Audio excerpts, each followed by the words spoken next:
आप देख रहे हैं खबर अपने एमपी की। सबसे पहले बड़ी खबर, एमपी के पूर्व मंत्री और कांग्रेस नेता पीसी शर्मा ने तुर्की की कंपनी असिस पर निशाना साधा है। उन्होंने कहा है कि इंदौर और भोपाल में मेट्रो में उसका डिजिटल सिस्टम लग रहा है। उन्होंने कहा यह वो कंपनी है जिसने ड्रोन से पाकिस्तान ने हमला किया था। ऐसी कंपनी को तुरंत उखाड़ फेंकना चाहिए।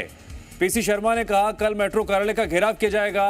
वहीं पीसी शर्मा के बयान पर बीजेपी नेता और पूर्व मंत्री उमा शंकर गुप्ता ने कहा कि एग्रीमेंट सरकारों की परिस्थितियों पर निर्भर करता है। उमा शंकर गुप्ता ने कांग्रेस के प्रदर्शन को लेकर निशाना साधा और कहा जनता बीजेपी और मोदी जी के साथ है।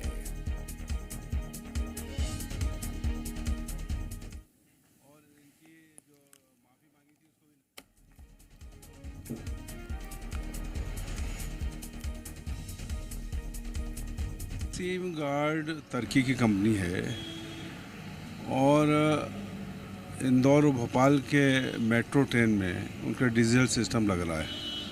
बहुत आपत्तिजनक है और बहुत दुर्भाग्यपूर्ण है। ये वो कंपनी है जिनके ड्रोन से अटैक हुआ हिंदुस्तान पे 9-10 तारीख को। ऐसी कंपनी के जिसको बायकॉट करना चाहिए, सारी उनके ये बायकॉट हो रहा है कि कोई भी वहाँ जाए नहीं घूमने के लिए, लेकिन मेट्रो के अंदर एक खरीद फरोख्त हो रही है। बहुत ही दुर्भाग्यपूर्ण है। ये तुरंत निरस्त किया जाए और जो पार्ट्स लगे हैं ऑलरेडी इनको भी निकाल के फेंक दिया जाए।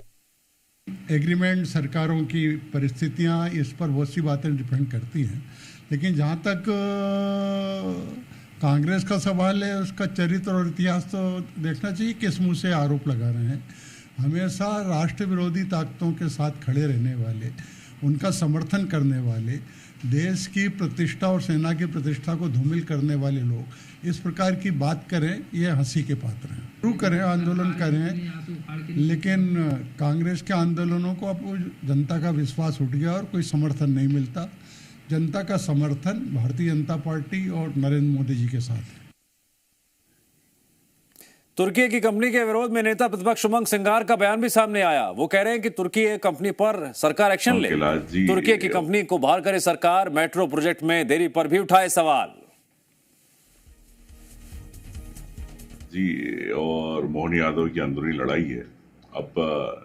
और मैं ये भी कहना चाहूंगा कि टिकट अपनी जगह है। महत्वपूर्ण ये है कि आप मेट्रो भोपाल को, इंदौर को कब मिले, ये महत्वपूर्ण है कि कितनी जल्दी मिले, इस पे बात होना चाहिए। और आपकी सरकार है, आपकी सरकार ने अगर कोई निर्णय लिया तो मैं समझता हूँ कैलाश जी और मुख्यमंत्री जी को तत्काल इस पर निर्णय लेना चाहिए। निरस्त करने का बयानबाजी से क्या होता है। जी मीडिया संवाददाता दीपक द्विवेदी जुड़ गए हैं इस खबर पर और बारीकी से विश्लेषण करने के लिए।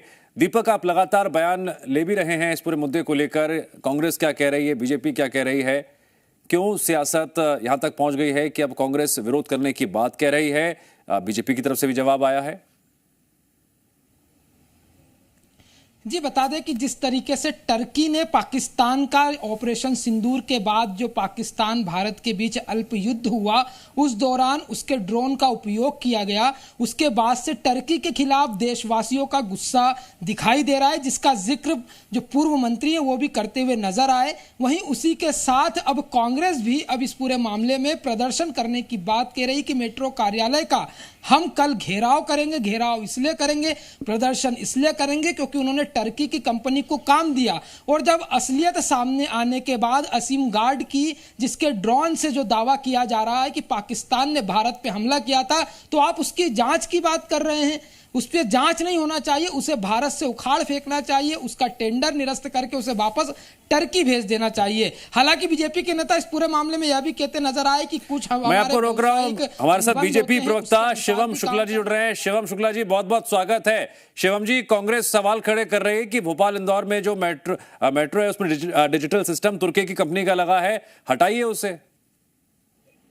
देखिए, सबसे महत्वपूर्ण चीज यह है कि भारतीय जनता पार्टी की सरकार ने वैश्विक नीति को हमेशा ही बहुत समग्रता की दृष्टि के साथ देखा है और क्षणिक तरीके से जो विदेश नीति है उसको निर्धारित नहीं किया है। अगर इस पर कोई विरोधाभासी इस प्रकार की चीज निकल करके सामने आ रही हो, तुर्की का अगर कोई इस प्रकार का कोई संलिप्तता जो कि राष्ट्र की सुरक्षा, संप्रभुता और हमारे राष्ट्रीय हितों के विरोध का होगा, उस पर निर्णय लेने का काम हमारी सरकार बहुत गंभीरता पूर्वक करेगी। लेकिन सबसे महत्वपूर्ण चीज तो यह है कि कांग्रेस जब भी शासनकाल में थी तो हमने देखा कि कभी कमाल अतातुर्क के साथ किस प्रकार के संबंध नेहरू जी ने रखे, उसके बाद उनकी विरासत को आगे बढ़ाने का काम इंदिरा जी ने किया। तो तुर्की और जितने भी इस प्रकार के राष्ट्र हैं उनके साथ संबंधों को स्थापित करते हुए और कई बार राष्ट्रीय हितों से ऊपर जाकर के व्यक्तिगत रिश्तों को निभाने का कांग्रेस और उसके नेतृत्व ने किया था। भारतीय जनता पार्टी की सरकार ने विदेश नीति में हमेशा अपने राष्ट्रीय हितों को सर्वोच्च वरीयता और प्राथमिकता देने का काम किया है और उसी को केंद्र में रख करके हमने पूरे अपनी विदेश नीति को निर्धारित किया है। तो कांग्रेस ठीक है, जरा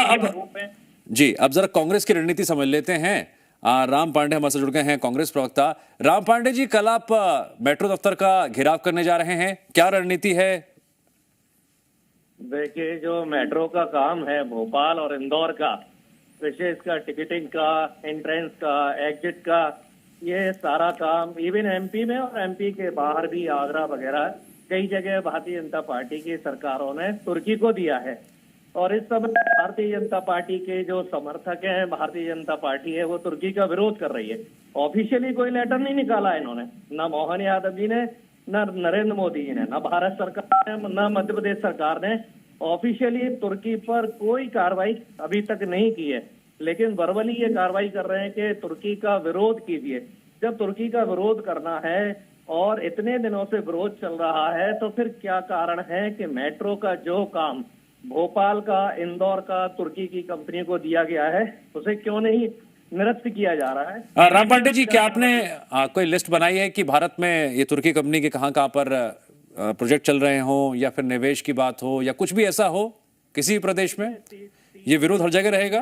तीन जगह की तो मुझे जानकारी है, आगरा की, भोपाल की और इंदौर की। ठीक है, तुर्की का दूतावास चल रहा है दिल्ली में, भाई दूतावास क्यों नहीं हटाया जा रहा है? तुर्की के अधिकारी बैठे हुए दूतावास में, क्यों नहीं उनको भगाया जा रहा है? सीधा सा तुर्की एक ऐसा देश है जिसने पाकिस्तान का सीधा समर्थन किया। ठीक है, जो आपने मांग की है उस पर शिवम शुक्ला जी का रिएक्शन ले लेते हैं। शिवम जी, आपका रिएक्शन कांग्रेस की मांग पर? देखिए, सबसे महत्वपूर्ण चीज यह है कि मैंने बहुत स्पष्टता के साथ बोला है, सरकार इस पर बहुत विवेकपूर्ण तरीके से निर्णय निर्धारित करेगी और अपने राष्ट्रीय और जो हमारे सामरिक महत्व है, हमारी जो वैश्विक छवि है, उसको कांग्रेस के आरोप प्रत्यारोप की राजनीति का शिकार नहीं बनने दे सकते। भारतीय जनता पार्टी की सरकार ने हमेशा ही राष्ट्र की अखंडता, संप्रभुता और उसका सम्मान करने वाले तत्वों को सम्मान देने का काम किया है और उसको केंद्र में रख करके अपने राजनीतिक निर्णयों को लिया है। तो इस पर भी बहुत विवेकपूर्ण तरीके से हमारी सरकार विचार करेगी और जो भी आवश्यक दिशा निर्देशों के निर्णय होंगे उसको लिया जाएगा।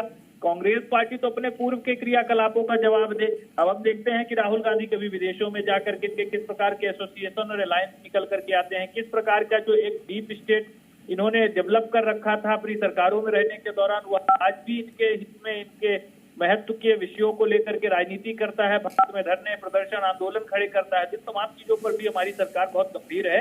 और जो सबसे महत्वपूर्ण और स्पष्ट बात है, भारतीय जनता पार्टी की सरकार इसको लेकर के पूरी तरीके से प्रतिबद्ध और गंभीर है और इस आधार पर निर्णय। ठीक है, राम पांडे जी और शिवम जी, आप दोनों ने अपनी अपनी बात बराबरी पर कह ली है, जनता के बीच आपने अपनी बात रख दी है। शुक्रिया दोनों का।